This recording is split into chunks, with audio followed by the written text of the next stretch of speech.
This little video is to help you out if you maybe missed a day or just want some review on the changes on the American frontier discussion we had in class. So remember we first started with this idea of cowboys, right? And where our image of cowboys comes from. So maybe think to yourself, like, what your idea of a frontiersman is, or an idea of a cowboy. I can say for myself, my idea is always John Wayne. And my image of cowboys usually comes from movies because that's what I grew up on, right? I always watch Westerns with my dad. But let's kind of look at the reality a little bit, right? Our legends aren't always the truth. They have a purpose, right? But they're not always entirely accurate. So let's think about who really was living out in the West. Just to start, as you can tell from these images, the West is really, really diverse. There are all kinds of different groups of people who are living out in what we consider the American West. We have Plains Indians tribes. We've got a lot of African Americans. In fact, about 40% of who we would consider cowboys were African American. We have lots of white settlers coming from the East, right, and from Europe. So folks who are moving in from, let's say, Italy and Germany and the Netherlands, and they're all moving out west because that's where the land is, and that's where you go to find your American dream, of course. And as we look at California, the far west, you get a lot of Chinese immigrants that are moving in at this time. And as you might imagine, when you put a lot of really diverse people into a small space, you get some cultural struggles, right? Some of it just coming from not understanding each other or from perceptions of race and culture and things being better in certain ways that were prominent at the time.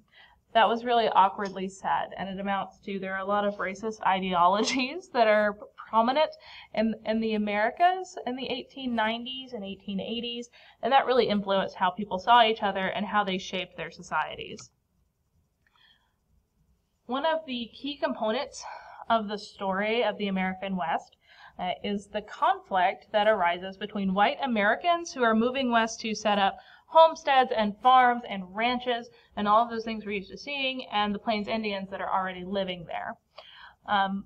That conflict turns really, really violent, and we see massacres that are carried out by both sides. Right, so a few that are notable, the Sand Creek Massacre and the Lodge Trail Ridge. You're going to read about those, so I'm not going to talk them to death. But you should note that the treaties that had been formed between white Americans and Native Americans have really been pretty ineffective for a really long time, and that amounts to cultural misunderstandings. Americans, or like white European Americans' view of land and property and propriety are way different than what Native Americans picture as being an ideal society. So there's some just general basic misunderstandings that are not cleared up, particularly relating to property. Right? And there's also some language barriers.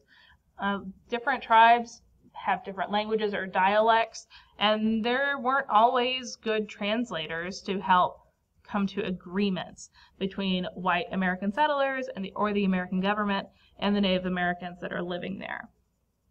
One of the sort of most significant pieces of legislation that's related to the West and Native Americans is the Dawes Act from 1887. This was an attempt by the federal government to really formalize and bring under one umbrella Native American policy, right?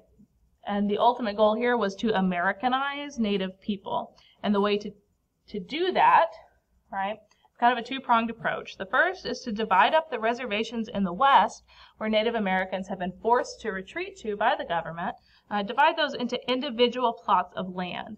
And the idea was if you force natives away from their communal land ownership practices and force them onto individual allotments, that then they would transition to what white Americans saw as a more natural method of land ownership and management, that it would give natives like a sense of pride in having their own space, not understanding that natives' pride could come from communal land ownership. That's just a cultural difference. Right? The other thing that comes out of the Dawes Act, which is probably more shocking, were Indian boarding schools.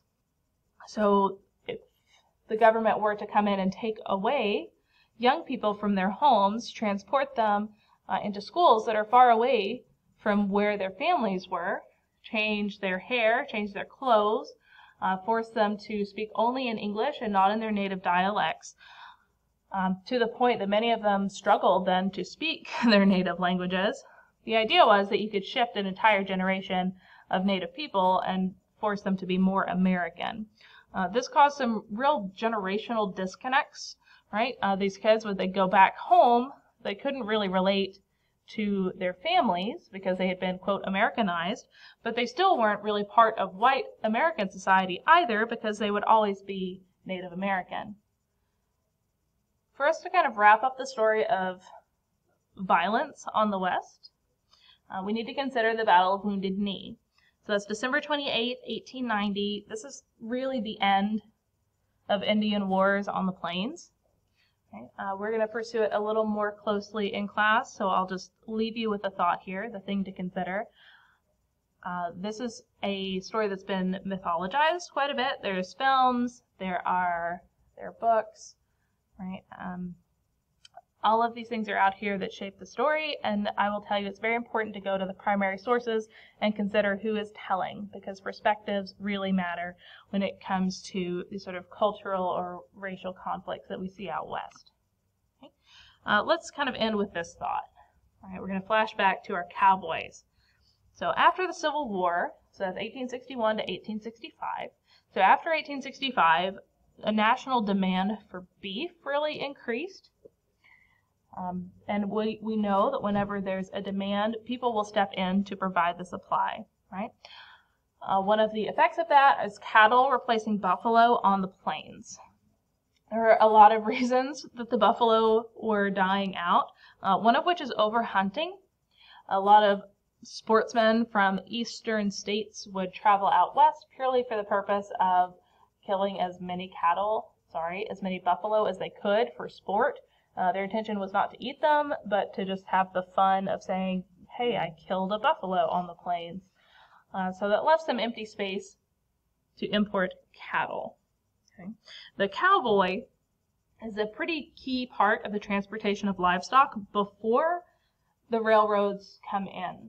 After the introduction of transcontinental railroad lines that are connecting, let's say, Texas to the stockyards at Chicago, you don't really need a cowboy anymore because there are no long cattle drives to physically move the livestock from where they graze and where the herds are kept to where they're slaughtered for sale on the markets. So even though this idea of Wild West, you can see the image of Buffalo Bill's, Wild West cowboys in his show, even though this idea of the West is so big in the American narrative, right? They just think again, all of those Westerns you've seen or read, it's huge in our understanding of who we are as a people, right? It's a really relatively short period of time. By the late 1880s, cattle is big business, like the big ranches, the big cattle drives are really falling out of favor. And for quite a few reasons. One, overgrazing. If you introduce just a ton of cattle onto the plains, there aren't going to be enough resources to maintain them. The invention of barbed wire really puts an end to the long cattle drives because folks had a way to cheaply fence in their private property. So you couldn't just walk across someone else's ranch with your cattle. You would be stopped with the fences, right? And also just bad weather, right?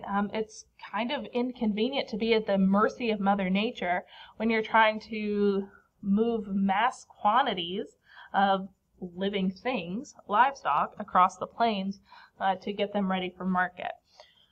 So as soon as the railroads are introduced, there's really absolutely no need anymore to deal with any of those problems when you could just load your cattle up on a train car and just unload them when they get where they're headed. So that'll be it for this one. I hope this was helpful if you needed it.